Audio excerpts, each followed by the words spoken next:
Ladies and gentlemen, please welcome to the stage our 2022 Roone Arledge Award winner for innovation, Jayne Kennedy.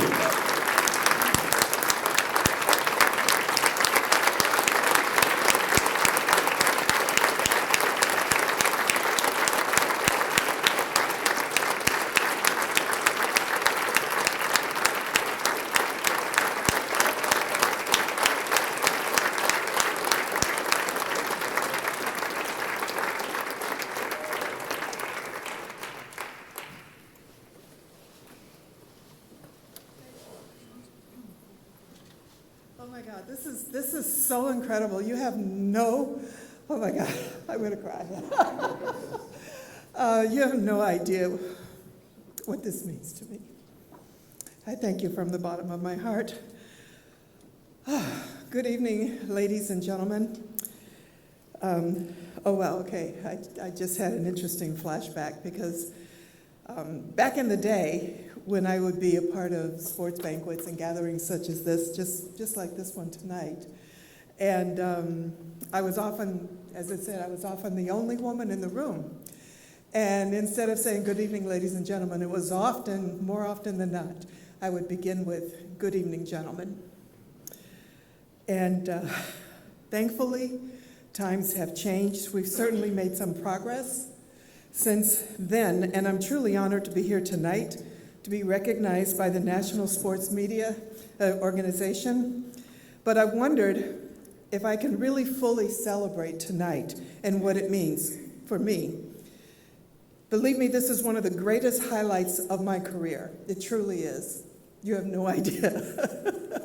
To be embraced and supported by some of the top journalists in the country, to be acknowledged and respected for my contribution, for my voice, and to finally be heard, to understand that I too as a woman can be part of an informed intellectual conversation on par with my male peers, because as we also celebrated 50 years of Title IX just this past week, a few days later, women were slapped back into the role of second-class citizens by the Supreme Court who overturned Roe v. Wade. 50 years of women's rights simply wiped away overnight. My daughter, who is here tonight, Savannah,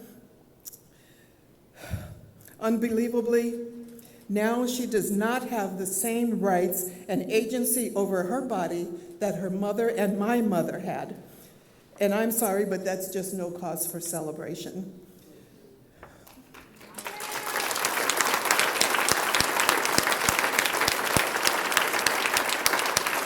Thank you.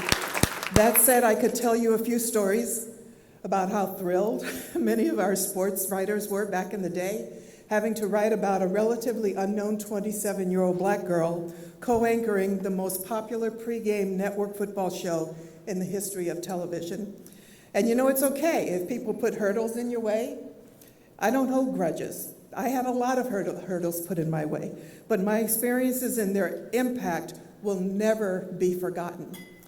And this is me speaking, not just in terms of what it means to the world. I will never forget those experiences. And here we are tonight, full circle. And I stand before you in an evolved world where gender inclusivity is welcomed and strategic and not tolerated, and not just tolerated amidst the male-dominated C-suites of sports franchises and newsrooms, where women are finally being celebrated and respected by their male colleagues. But don't get it twisted. I still have a long way to go.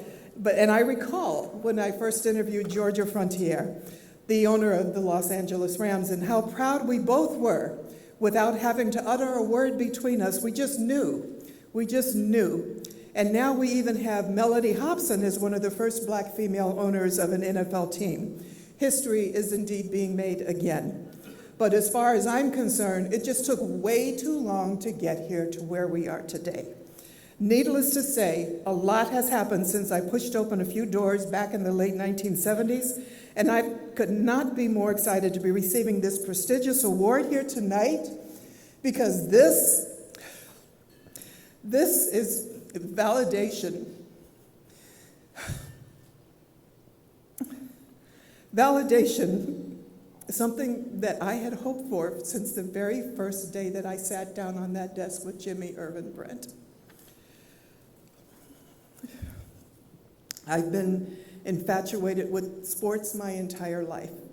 So when I joined the desk of the Emmy Award-winning NFL Today as the very first African-American woman to co-anchor a national sports pregame show, you can only imagine how much that meant to me. And we all know how much was at stake. As a matter of fact, I'm still somewhat in shock today when I look back and I recall how much it took just to get there. But with all the personal sense of achievement I felt back then, I have to be honest, I don't have fond memories of how I was treated by many of the sports journalists back then, when some ignored me or when they reluctantly wrote anything, and I was frequently chalked up as eye candy or fluff, and oftentimes stories would be written about me without even interviewing me or asking me just my opinion on anything. Lots of times I had people talk about the fact that I was in the studio wearing jeans, and they didn't think that that was respecting the job. You can't imagine how painful that was. They had no idea how hard I had worked just to get to that point in my career, and seemingly they didn't want to know. To them, I had suddenly just appeared overnight. But no way was that true. I had worked my butt off for nearly 10 years before I even joined the NFL Today. But then again, there's that double standard. You know the proverbial 3 strikes. Well, strike 1, I was a woman. Strike 2, I was black. So I really only ever had one chance, just one, and I was determined that I was not going to strike out. So all of this tonight, all of this began with the NFL Today in 1978, and here I am some 44 years later receiving the Roone Arledge Award for Innovation. I still can't believe it. I still can't believe it. I really can't. I suppose this is an acknowledgement of who I am and what I sacrificed, that I smashed the glass ceiling for future generations of women who aspire to become part of this amazing world of sports. Amazing in broadcasting, amazing in reporting, and to savor the undeniable rapid palpitation in one's heart that beats through to your chest, that last-minute Hail Mary touchdown is scored, or when that game-winning half-court three-pointer is sunk, or that final PK is drilled through the back of the net in double overtime, or that perfect 10 is nailed on the dismount, or any one of 1,000 miraculous feats of physical achievement by someone who has spent their entire life for just that one moment of glory, a moment that we, as witnesses of the greatness, are blessed to have a front row seat and then granted the unbelievable occupation that allows us to tell the world about it. So innovation, yes, absolutely yes. I am so happy that I was a part of it. I truly honor everything that has happened to me. I truly respect everyone that was in my way and by my side. So I thank you for recognizing that for me. And as I say, I guess innovation is me.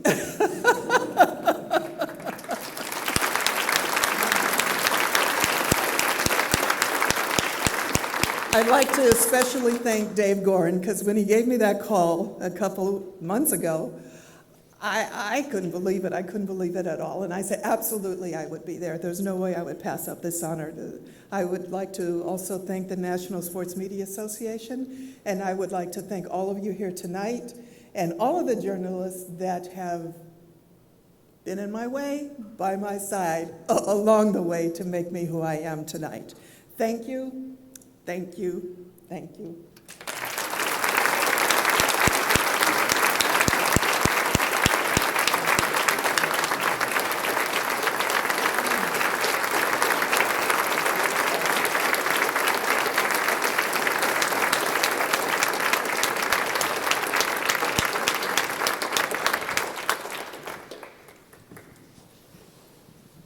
That was awesome.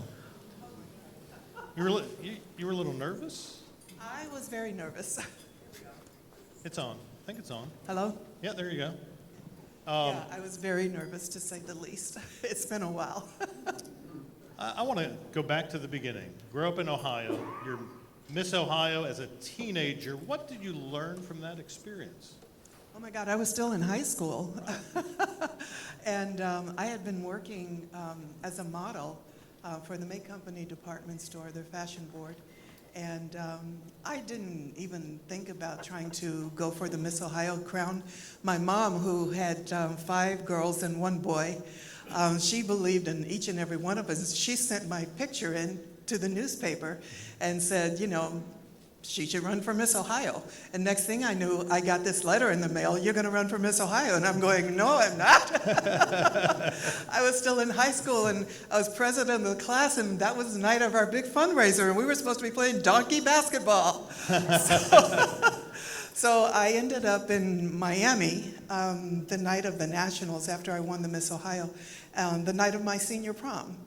So my thoughts at that particular point in my life were basically just school and being a teenager. I didn't possibly dream, I had no idea that all of this awaited me. So then you end up in Hollywood. How was that decision made? Why did you want to go? Okay, so now you're going to a place. Okay, so as I said, I had been doing some fashion board work. And I actually wanted to be another Shirley Chisholm because I had seen her speak at a luncheon that I had modeled in. And I was going to be the next Shirley Chisholm. And then my former husband was doing a television show in Cleveland called The Out of Sight Show. And so he said, you know, why don't you come on board and be a part of the show with us? Debbie Allen was a dancer on the show, and his partner on the show was a guy called Mike Payne. And so we ended up dating, and then we ended up getting married. And we knew that if we had settled in Cleveland at that particular time, we had an apartment, and we were supposed to be moving into an apartment 2 weeks after the wedding. And we knew if we moved in there, we wouldn't settle down, and we knew that we wanted to go to Hollywood. So I ended up on a 1-month car drive cross-country all the way to LA. And when I arrived in LA, and you know, I didn't know anybody there, he didn't know anybody there. I had left my family 3,000 miles away, and I was asleep in the back of the car, and about 4 o'clock in the morning, he woke me up and he said, we were driving up the street, the off-ramp in Los Angeles, and he said, Jayne, we're here. And I woke up and I looked out the window, and the very first sign I saw was a street sign that said Hope Street. And I just took that as a sign that that's where I was supposed to be. And that was 50 years ago. And you got into TV before the NFL today. Tell us a little bit about that. I did. Actually, within 6 weeks after I arrived in Los Angeles, I was blessed to have the opportunity. I had gone to meet the choreographer of Rowan and Martin's Laugh-In. And I didn't think that I was going to get a job on the show. I don't know how many of you even know Laugh-In, because that was so long ago. But so I'm sitting there. They were taping some of the segments. There was no audience in the studio. And I'm sitting in one of the audience seats, and this big guy comes running up to me. And he says, do you dance? And I was working as a receptionist in a legal firm. And he said, do you dance? And I said, yes. And he grabbed me and threw me on the set. And he said, when that camera goes on, you dance. And then when it goes off, you stop and you freeze. And you know, they had the dance wall, the party scenes. And he said, I did it. And he came back and he said, can you come back next week? So I called my job and I quit the next day. So here I am in Los Angeles. I'm on Rowan and Martin's Laugh-In. And I remember watching it only 6 months earlier on my TV in my living room. And then, so I'm Smokey Robinson is a friend of my ex-husband. And Smokey had come to Los Angeles to do the Bob Hope Christmas special. And I picked Smokey up at the airport, drove him over to NBC Studios. And here I am sitting in the audience seats again. And Bob Hope comes over to me and he says, do you want to go on my Christmas tour, bases around the world? And I said, well, stupid me. I said, I already went on the audition last week and they turned me down. I said, well, wait a minute. I said, do you want to go with me on my Christmas tour? And I said, sure. And within 2 weeks, we were packing up, headed to Vietnam. Did you have any idea when you went on that tour what it would be like? No idea. I had prayed and prayed and prayed. I have one brother, and I had prayed all during the 60s that my brother would never have to fight. And then here I was. So that was just something that I never believed would happen. And then the cue card guy, when we got back to Los Angeles, he said to me, the Dean Martin show is looking for a singer-dancer. And he gave me the address. I went over there, and they said, you're going to be with the Gold Diggers, and they're on the road, like 10 months out of the year. And so I turned it down. I didn't want to do that. So he called back the next day. He says, well, we have another group. It's just 4 girls, and you won't be on the road that much, and we want you for that. So I went to the audition, and he said to me, if you get this job, you cannot say that you're married, you cannot wear your wedding ring, your husband can never come to the studio. And I said, okay, bye. So he called me back the next day, and he said, you got the job. So then I was hired for the Dean Martin show, and I was a singer-dancer for 3 years, and I would do road work the rest of the year, so he lied. I was not supposed to be on the road, so he lied about that. But, for 3 years I did road work. I remember we did one-nighters, and oftentimes we would be in 2 cities in the same night. And we were in these cars driving around, and for a whole month, and we never left Texas. So, being on the road was just something that was a huge part of my life. And then I ended up doing movies and television shows for the next 5 or 6 years, and met Muhammad Ali, and that was interesting how I met him. It was a convention, and I had heard that he was upstairs.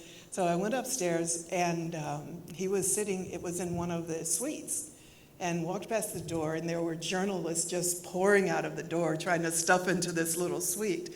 And I walked by, and my ex-husband and I would walk by, and we push our way to the doorway, and we're listening to him dealing with every question every person had. And he looks up, and he saw me in the doorway, and he says, the ding-a-ling girl. And he was sitting on a dresser, and he said, come on up here and sit by me. And so we became great friends with him, and he invited us to go to the Thriller in Manila in the Philippines. And we ended up traveling with him around the world on many fights. And that's how I ended up getting the Leon Spinks interview post-fight for CBS. When CBS hired me, I was only 2 weeks into a 6-week contract. And I was in the office 2 days before going on set on Sunday. So I'm in the office, and I heard Sports Spectacular arguing with attorneys because they wanted to get Muhammad's interview after the fight.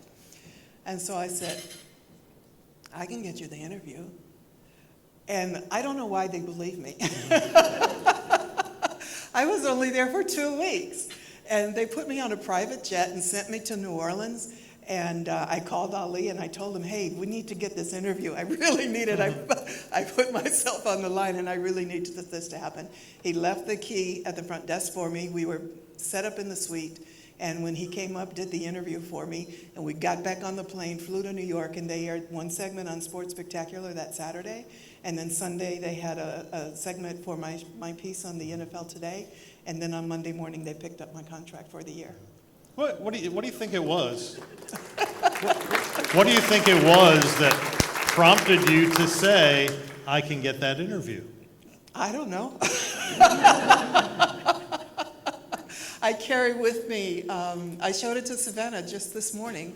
I carry with me a necklace that was made for me. I did a show with my friend Kim Whitley, a comedian. And she asked everybody to, there were 5 guests on the show, Marla Gibbs, myself, Marsha Whitfield, and 2 others. And she said, what is the one day that stands out in your career that was the most significant moment for you, that basically changed your perspective on how you were doing? And so I said October 1, 1975. And so when I got to the studio, they had made necklaces with calendars on it, and they had put a ruby on the date that whatever date you had said. So I had mine for October 1. And so somebody said, well, why was that date special to you?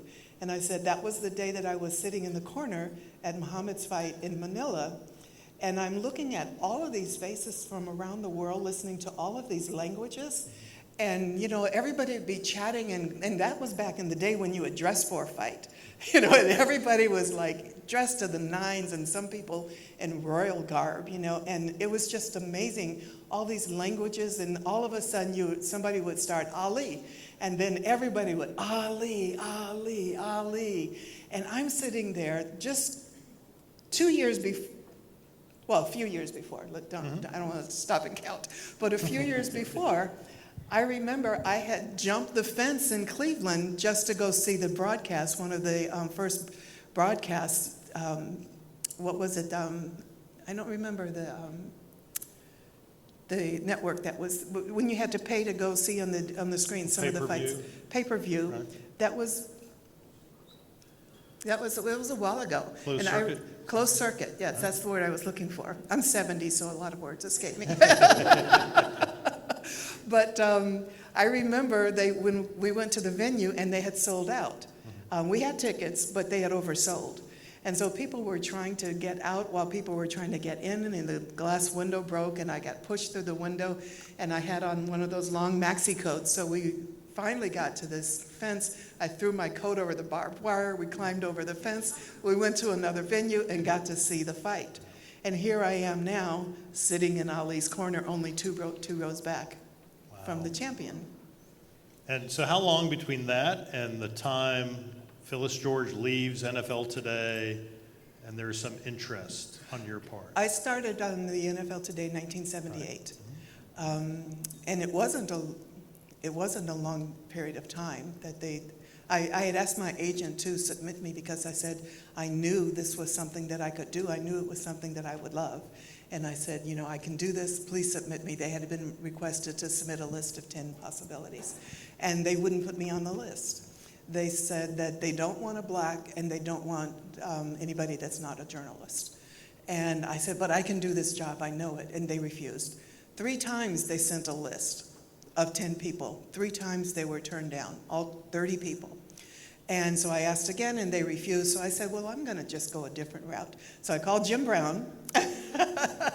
And Jim Brown called Bob Stenner, who was a field producer at the time, who called George Wallach, who was Bruce Jenner's manager, and Bruce had just won the triathlon, I think. Decathlon. Decathlon, there you go. 70 again. He had just won that, so there was a lot of hubbub around him. And Linda Sutter, who was president of, director of talent for CBS Sports at the time, and she was coming to Los Angeles, and he says, well, I'm going to set up a meeting for you to meet Linda Sutter. He said, but if you do get the job, I want to be your manager. And I said, fine, I just want the audition. He said, but they're not looking for a black girl, so don't get disappointed. So I got to the set. I'm in New York. There was no Google. They didn't tell you who you were going to interview. So there's no way to do any research on anybody because you didn't know. You didn't know. So it was 5 minutes of talking with Brent, 5 minutes of delivering the camera, and then 5 minutes of interviewing this person. And Brent got up and he said, when we were finished, I was like well, first of all, when I got there, they were all blonde. So I said, okay, yeah, you're not going to get this job. But so I was number 15 in the queue of 17 girls that were going to be auditioned. And Brent stood up after my interview. He says, it's Jayne or nobody. And years later, when I talked to him about it, he said it was just something special that I had that was at least a familiarity with sports. And because my brother was playing for Marquette at the time, basketball for Marquette. And my sisters and I had grown up as tomboys. So, I mean, I was a huge Jim Brown fan, and I was a Cleveland Browns fan. I was a cheerleader. I did everything that could get me close to sports. I competed in the Ohio State Junior Olympics when I was only 10. So sports was huge for me, and so this was an opportunity that I knew I could do. And Brent took me, but he said that apparently my tape had to be sent, my audition tape had to be sent to the Southern affiliates because they were concerned, the network was concerned that there would be 2 blacks on the set and 1 white. And so they were trying to make sure that the Southern affiliates would not pull from the programming. So they sent my audition tape, and it was determined at that moment that the way to fix the problem would be to add Jimmy the Greek to the desk. Jimmy was already on the show, but to put him on the desk meant then 2 whites and 2 blacks. And that's how I got my job. And then you show up for your first day of work, and what was that like? Oh God, I don't even remember.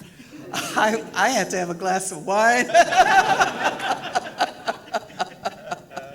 I remember I said, well, I'm not gonna go in there glamorous or anything. I specifically got a bowling shirt, and my very first day on the set, I got a bowling shirt. And they figured they would, okay, give her something familiar. So they sent me to Cleveland to interview Sam Rutigliano, the coach of the Browns. And so I'm so excited because it went well. My mom and dad got to come and watch the interview process, and it was really nice. And working with NFL Films was tremendous. I had a great rapport with all of the guys there. So then I get on the set, and we're doing the countdown into my piece. And you know, I had done a lot of live television before. I had been doing acting. I'd done movies, but I had never done a live sports show, which is a whole different kind of animal. And I was not used to, you know, all of the monitors and directors in your ear and writers and handling a desk with 4 people on the desk and not stepping on anybody, and basically it's unscripted and all of that, you know. And so then I hear in the middle of the countdown, what? The tape room ate up the tape? We have no tape? And I go, oh my God, I gotta wing it. But I had been working for Dick Clark. And we almost had to scrap 8 minutes of a show opening because the computers went out and we had to wing it. So I just fell back on my experiences of winging it on air. I was going to ask you a little bit. Technology was not technology then. No. To put on that show with, you know, hits at all the different sites, you're there as one of 4.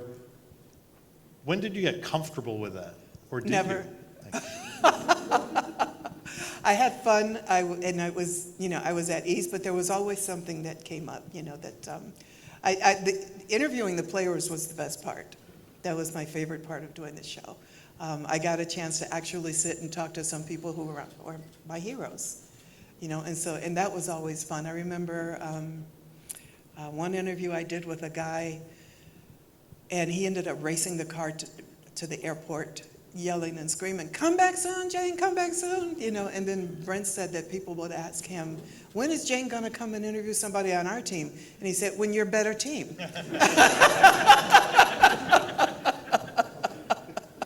But, and then when CBS fired me, wrongfully fired me, which I was able to prove in court, but that's a whole nother story.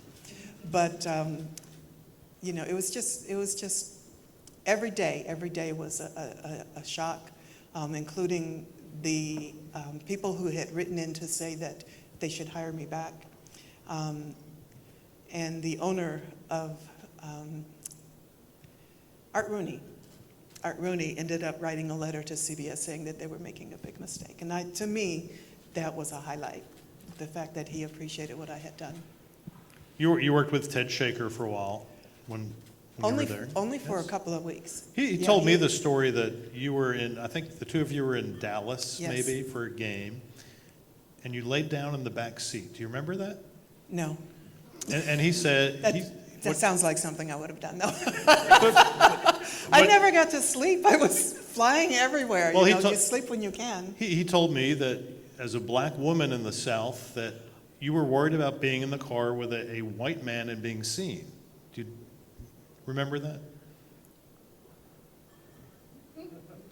He may have thought that. Mm-hmm. I don't remember saying that.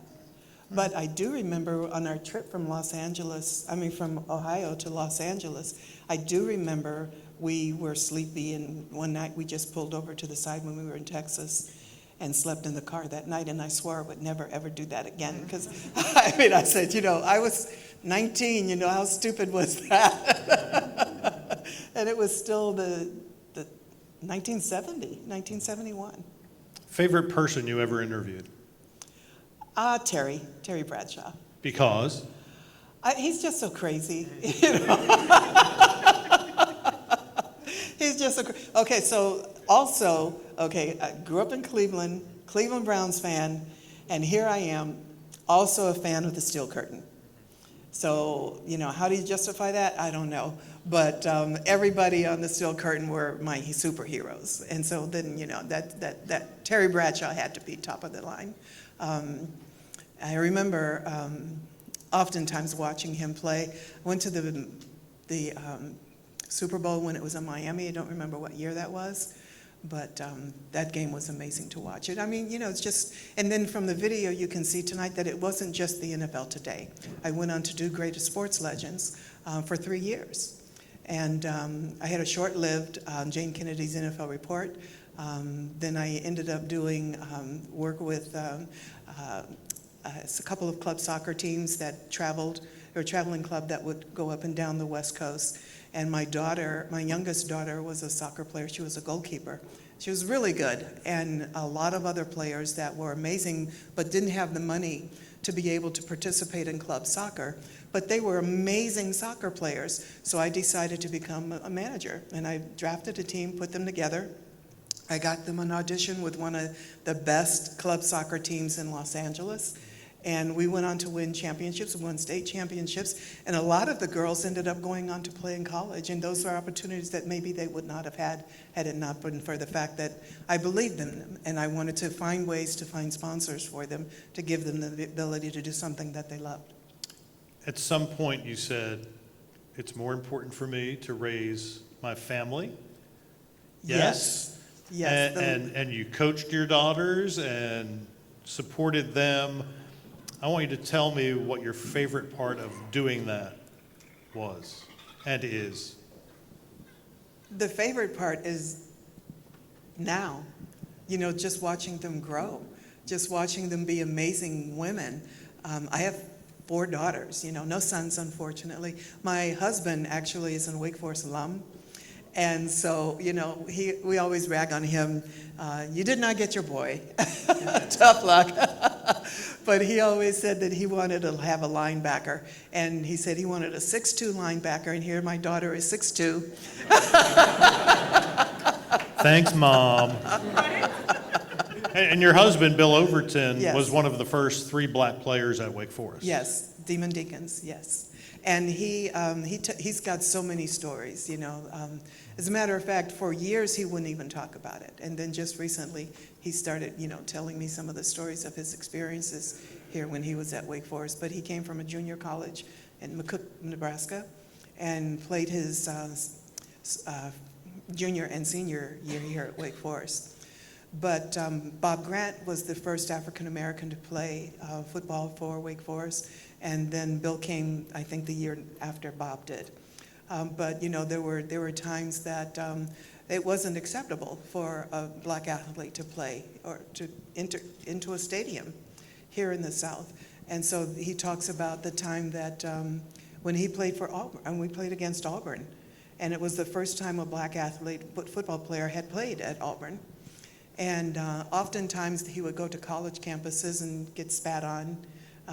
Beer cans thrown at them, derogatory language against them, but he persevered. And but it was a great time for him, but it was also a time a lot of emotional stress that just never goes away. So you talked about stories to tell. You obviously have a great story to tell. Might there be a Jayne Kennedy autobiography in the works? Oh, hell yeah.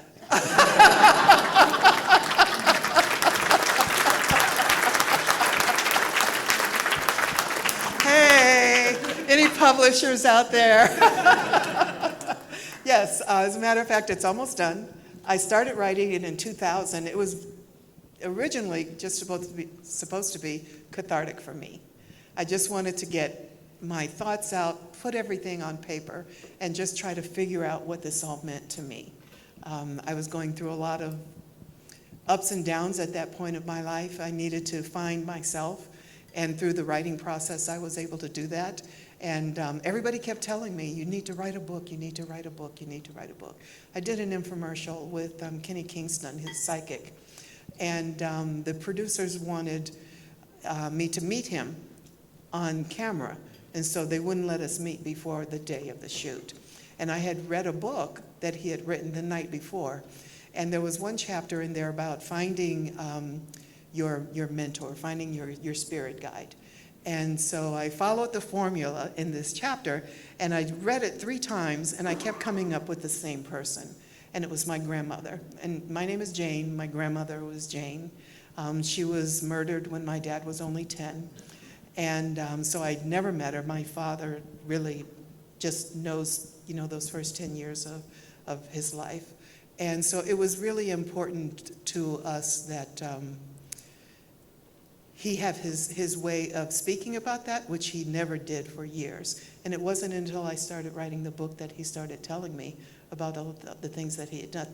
So Kenneth Kingston says to me when we got on stage, "Oh my God, you need to write a book." Before he says hi, "You need to write a book." And he said, "And you know who wants you to write this book? Your grandmother." And that was the person that I had come up with during following that formula. And then all these other things, they said, "You need to write a book, you need to write a book." So I started. And it's basically done. I have one more chapter. I called it my living process piece because I was writing it as my evolution continued. And a lot of it had to do with who I was as a mother and trying to find that inner me.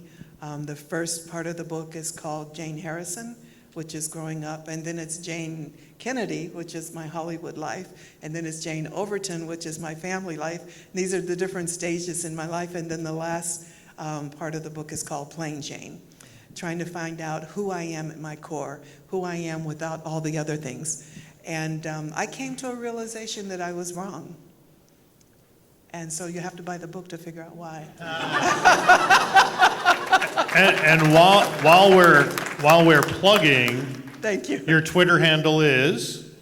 My Twitter handle, I hardly ever do. It's Plain Jane KO. Plain Jane KO. Yeah, So you know better than me. we need to add some followers for Jane tonight. But I do Instagram and I do Facebook, rarely, but I do. But it's Jayne Kennedy Overton. And the funny thing is, I got the biggest. I'm just starting, so I don't have these grandiose numbers. But my biggest post was my anniversary just recently.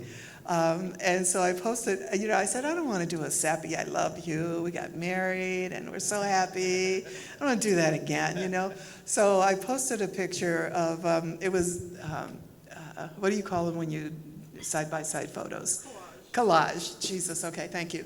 So, so I posted a picture of our wedding day, and then next to it was a picture of me trying to kiss him going, 37 years apart, right? And people were loving that, and I go, oh my God, okay. That's so strange. But it's been fun. It's been challenging. We'll double your followers by tomorrow. Wonderful, wonderful. But I am looking for, I have been sending out book proposals to several publishers, and I'm also speaking with several streaming houses and networks regarding doing a biodoc. So. Can't wait. Thank you. What do you say we take some questions from the fine folks out here? Absolutely. Fire away, raise your hand. Who's got a question for Jane? JP. Quick question. You had to do 5 minutes with Musburger and 5 minutes in the camera. Who did you have to interview? For your audition, you did 5 minutes for Brent. You had an interview who you didn't know. Do you remember who it was? No. No, Stumped. and I called several friends that night, and I said I have to talk to this guy. At about 11 o'clock that night, they gave us the name, and they said, just don't worry about that. Just be comfortable with him, and whatever he does, just be comfortable with him.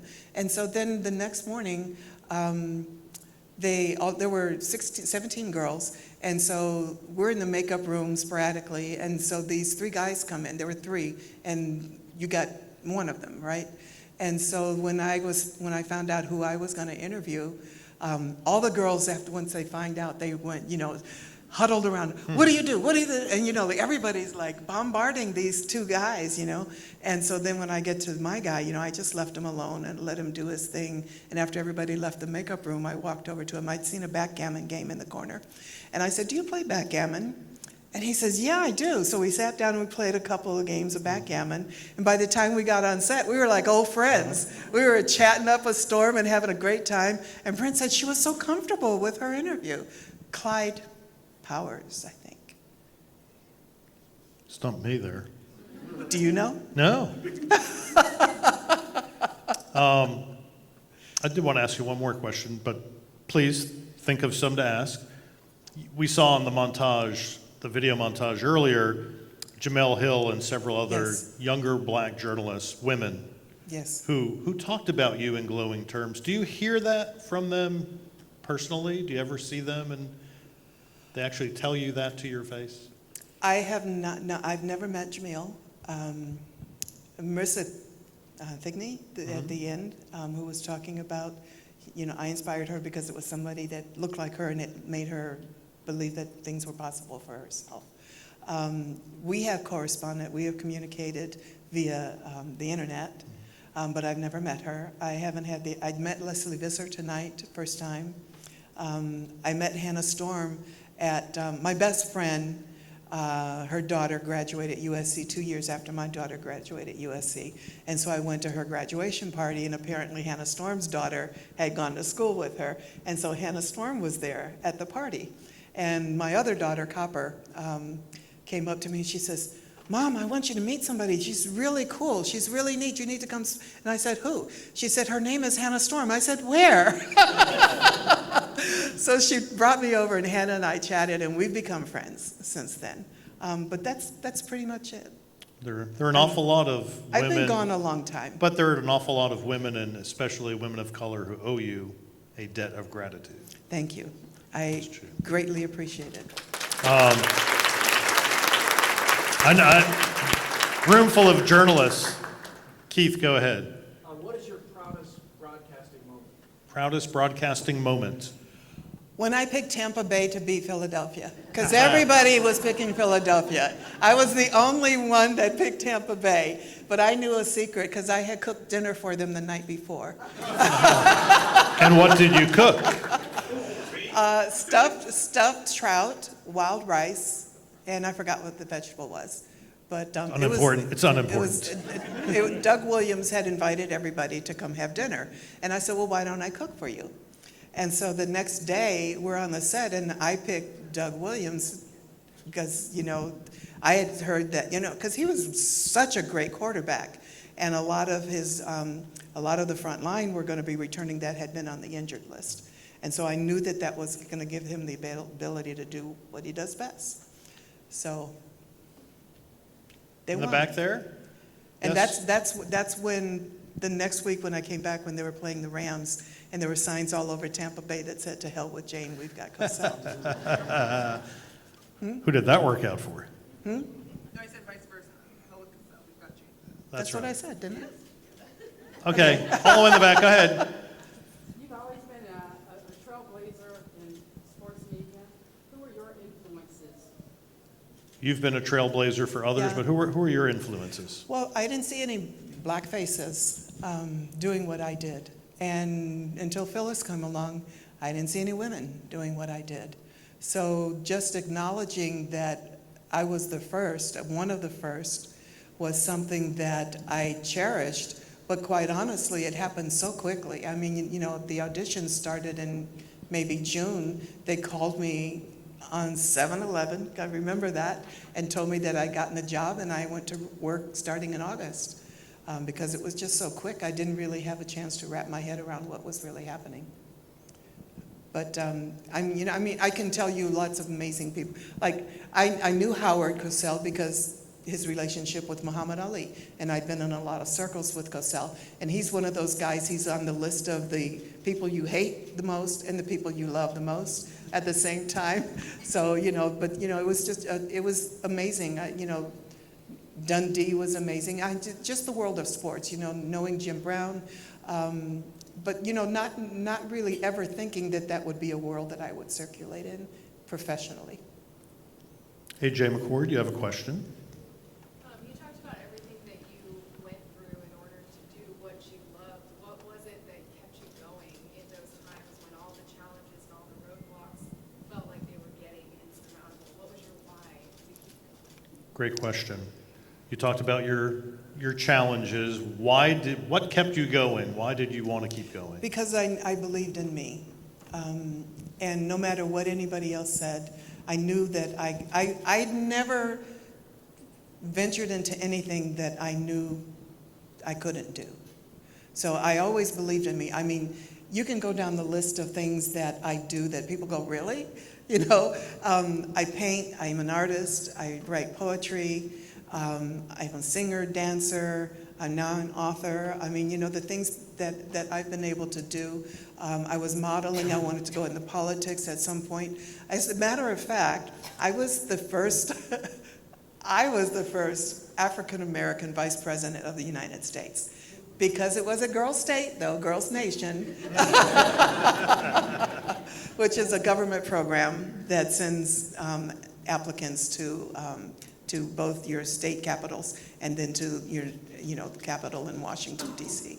And I ran for vice president, I won, and so I ran the Senate and the actual Senate chambers, sworn in by Spiro Agnew, and, I thought that was going to be my path.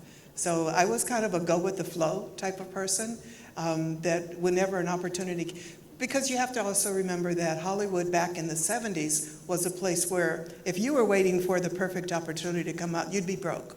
You were never going to work, because they just were few and far between. So, my take on it was to just do whatever you can and do the best damn job that you possibly can. Who else has a question? Gary? Your NFL Today colleague, Jimmy DeVries, Yes, was fired for comments he made yes. that were derogatory. And how did you feel at that time about what happened? Well, I always thought of Jimmy as an angry teddy bear. I just kind of look at him and go, okay. But, like some of the things that he would say, and going, I just didn't get it. But when he said that, in my heart, I don't think that he meant ill towards anyone. But it was 100% wrong. But I know that in my heart, he did not say those words in an ill-spirited manner. Josh? Yes. Speaking with him and also Goren, what directives at that time did executives at CBS give in regards to talking about betting and gambling at that point? What directives did CBS execs give to the talent at CBS Sports about talking about betting? Well, I don't think anybody ever spoke to me about it. I was kind of a straight-laced girl. No drinking, no smoking, no drugs, no hanging out. I'd just get on the plane and go, point me and I go, and I was living in Los Angeles while I was working in New York. So I was back and forth every Friday night on the plane to New York, and then Sunday night back to Los Angeles. Tuesday back to wherever city we were doing the features with NFL Films, back to LA on Tuesday night or Wednesday, and then Friday night back again to New York. They only paid me $40,000, and now I have a manager and an agent that never submitted me, that sued me because they wanted their percentage, and an accountant and a public relations firm and Uncle Sam. So what was I going to gamble with? I had $40,000 gross, so my net was like $10. Time for two more questions. Two Yes. more. Yes, sir. Mr. Lewis. If you had the privilege of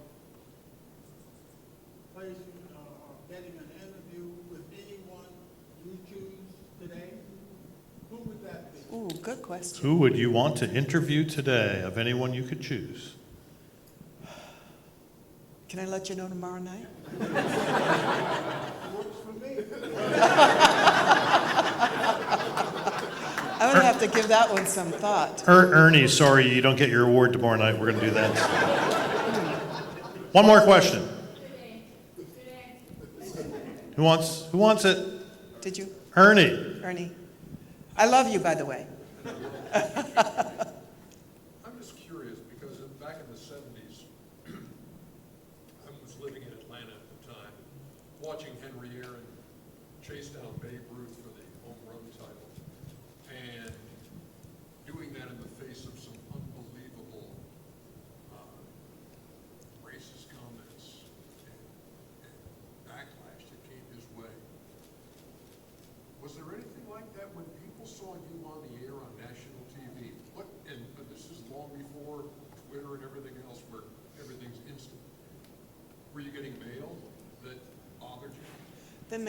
The mail went to CBS. I rarely got much of it. I did get, crazies, a lot. One guy wanted to come and kill me and turn it over to the FBI.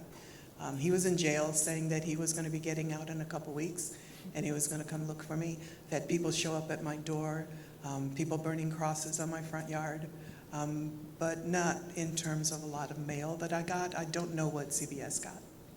Well, it sounds like you mailed secondary. I think so. How did you overcome that, and how did you stay strong in the face of it? I wore a necklace every day on the show, and it said "Try God," and that was important. That was if you look at every show, you will see that gold necklace says "Try God." Faith was important, and I'm guessing still is. Still is, as far as I'm concerned. You know, I prayed for him tonight. Help me, don't fall on the stairs. We won't let that happen. Ladies and gentlemen, one more time for the incredible Jayne Kennedy.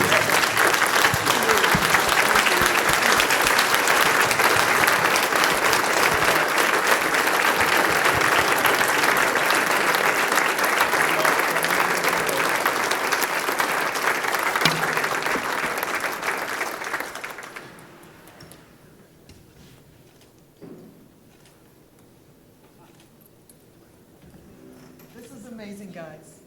Absolutely. I will remember this night forever.